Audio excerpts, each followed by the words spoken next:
Quite a controversial move, has decided to sit down for a national television interview with the BBC tomorrow night. Now, this has been pre-recorded with Emily Maitlis at one of the palaces. A picture has already been released, and I am told in this interview he will be contrite about his ongoing friendship with the paedophile Jeffrey Epstein, someone who Prince Andrew decided to remain friends with even after his conviction for child sex trafficking. This is an extraordinary situation. It will be an extraordinary interview. I think possibly the most consequential royal interview since Princess Diana sat down with Martin Bashir for the Panorama interview in 1995. But how's it going down in royal circles? Joined now by our royal commentator, Richard Fitzwilliams. Richard, what's Prince Andrew doing here? Wasn't this story just going away?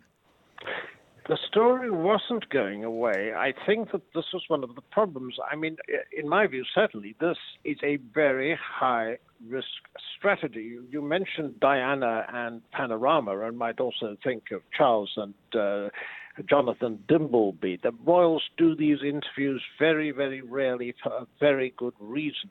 Now, if this is a no-holds-barred interview, we're going to get a lot of questions, and whether or not it's a success will depend on how these questions are answered. Well, how can he answer, Richard? How can he answer in a successful way? Because at the end of the day, Prince Andrew knew that Jeffrey Epstein had gone to jail for child sex trafficking. He still chose to go to New York. He still chose to stay in his apartment where there were young ladies frequenting the apartment. He still chose to go for walks with him in Central Park.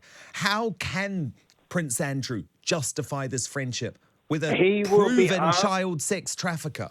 He will be asked what he was doing in Epstein's house, why he went back there to visit him. And how can he answer? That's what I'm saying. How can he answer? What do you think he should say?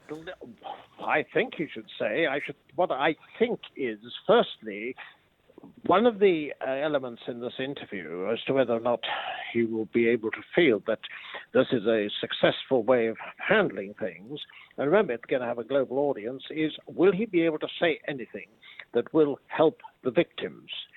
Secondly, what about the relationship or the link, or however you wish to phrase it? There's a photograph of 2001 between him and Virginia Roberts, now Virginia Roberts Giuffre.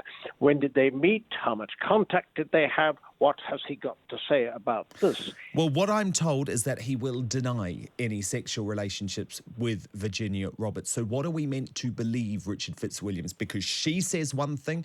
She says they did have sex when she was 17 years old. He's going to go on television and say another thing. Who are we meant to believe? The allegations against him were thrown out in court, as you know. That's a fact. Yes. Therefore, we will see how he phrases it, see what he says, and see how he comes across, and see what new aspects of this, if any, he has to tell us, to discuss, because a no-holds-barred interview should cover all the matters we've just covered, which are question marks. Well, do you know what I'm told, Richard? I'm told that his whole strategy going in is to appear contrite and apologetic, and he is likely to offer some sort of apology or expression of regret over his friendship with Jeffrey Epstein. No, but I mean... my question is, Richard, my question is, will that be enough? Or is this bloke's reputation destroyed because he's now the least popular major member of the royal family, according to YouGov polling?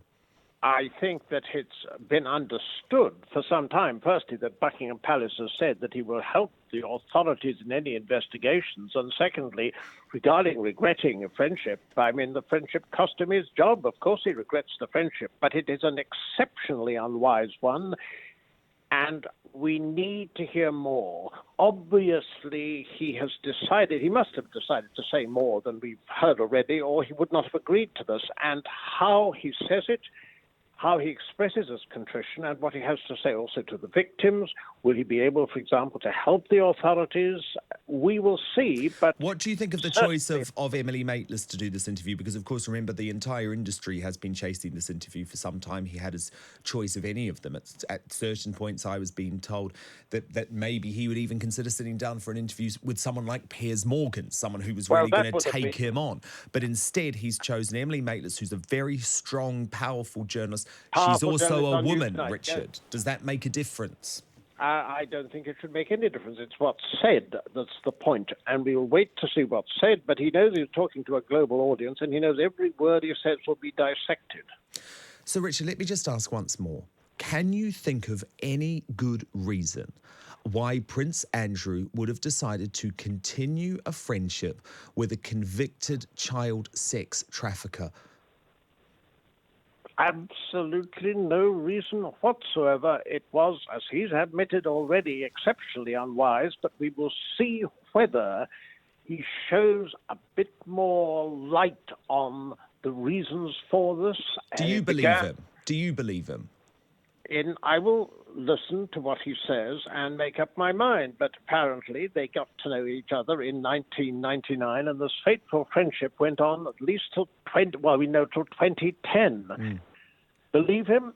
As far as I point out, the allegations thrown out in the court case deal with the issues that Virginia Roberts had the allegations. We will see what people make of the interview, but it's a very, very high-risk strategy indeed. Well, it's high risk. And here's my analysis of it, Richard. I, number one, think that Sarah Ferguson, Prince Andrew's ex-wife, some people say, well, many people say his current squeeze, will be behind this. She is very PR savvy.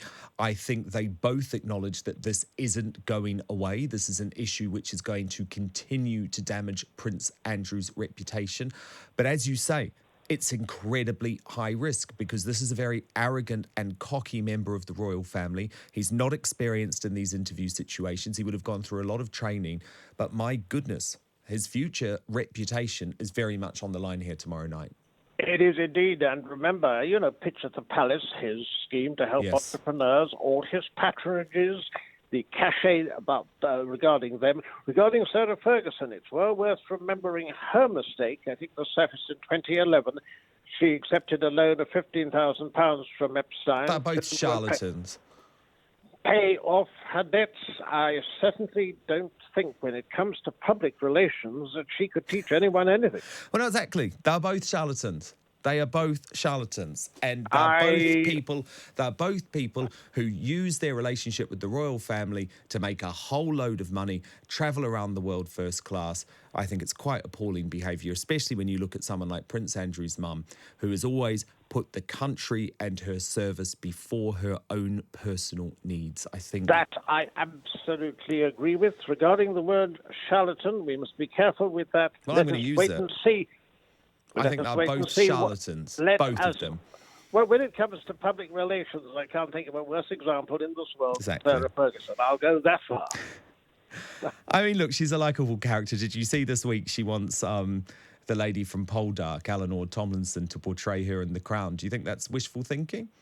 I would give some thought to who I feel ought to portray her in The Crown, and I don't think she would necessarily be flattered by it. Oh, go on, tell me. I haven't given it thought. I will give it thought.